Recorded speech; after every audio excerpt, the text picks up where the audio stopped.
Peter jolts awake, his heart hammering against his ribs like a trapped bird.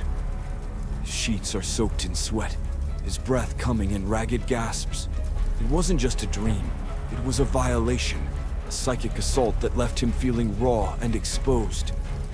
Since the fateful spider bite, he's walked the line between hero and vigilante.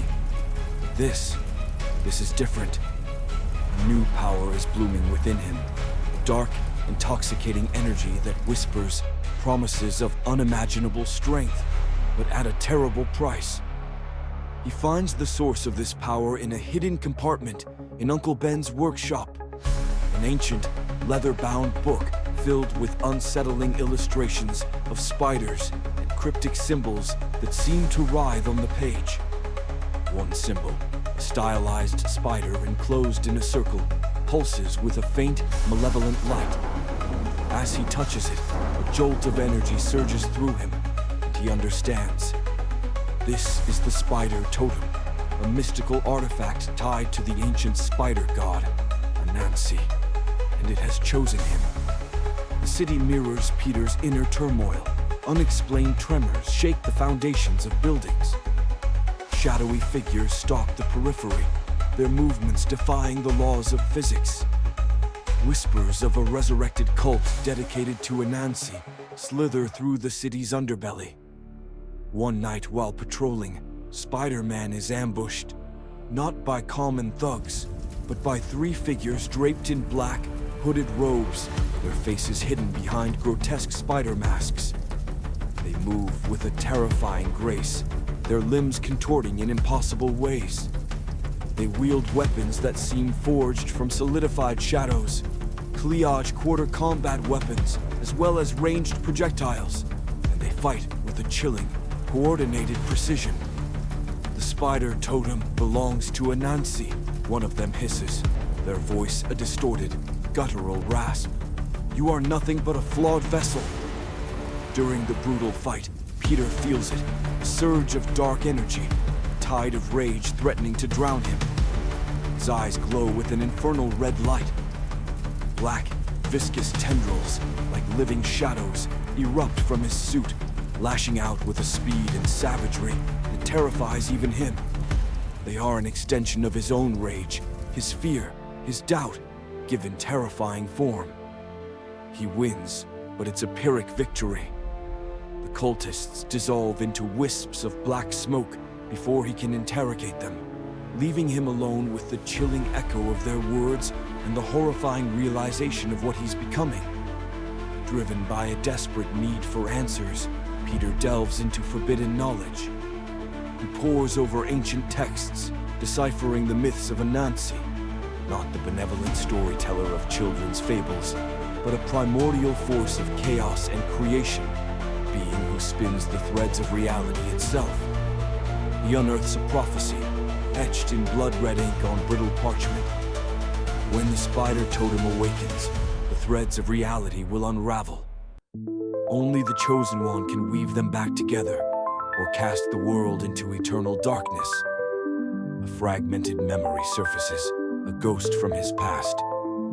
He sees Uncle Ben, his face etched with worry, holding the very same book. This power, Uncle Ben whispers to someone off-screen, his voice heavy with a burden Peter never understood until now.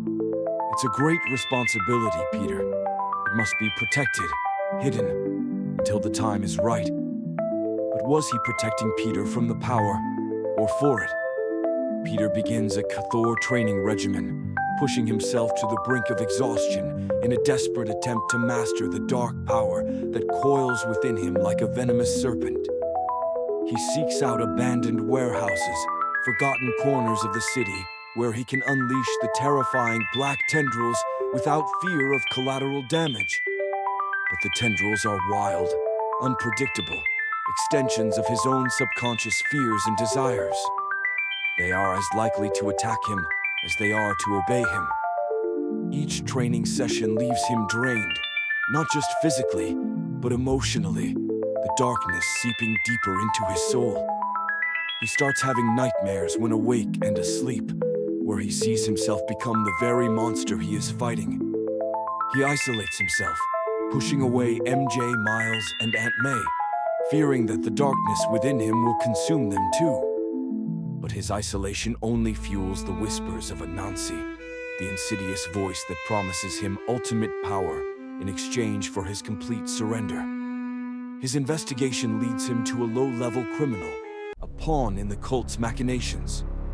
Cornered and terrified, the criminal babbles about the prophecy, about Anansi's return, and about the Chosen One, who will either be the world's savior or its destroyer. "It's you," the criminal croaks, his eyes wide with terror. "The Spider-Totem has chosen you." Then, a voice he knows and loves cuts through the darkness. "Peter?" It's MJ. But as she steps into the dim light of the alley, her eyes gleam with that same malevolent, crimson light. A cruel smile twists her lips. "We've been waiting for you," she says, her voice dripping with a chilling possessiveness that is not her own. It is time to fulfill the prophecy. The realization shatters Peter.